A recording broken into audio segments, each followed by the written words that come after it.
deep pit. Let's draw a hopping frog. First, draw its eyes.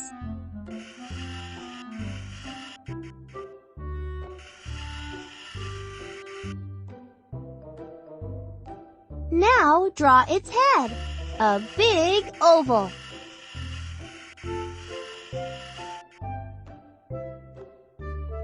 Great job! Now draw a big mouth.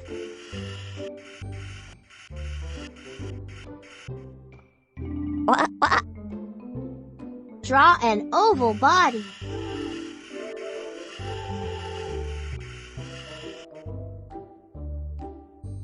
Draw hind legs.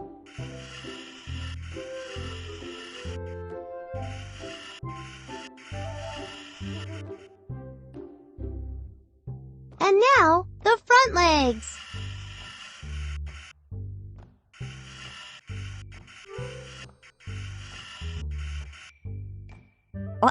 Check out how amazingly your frog leaps and croaks.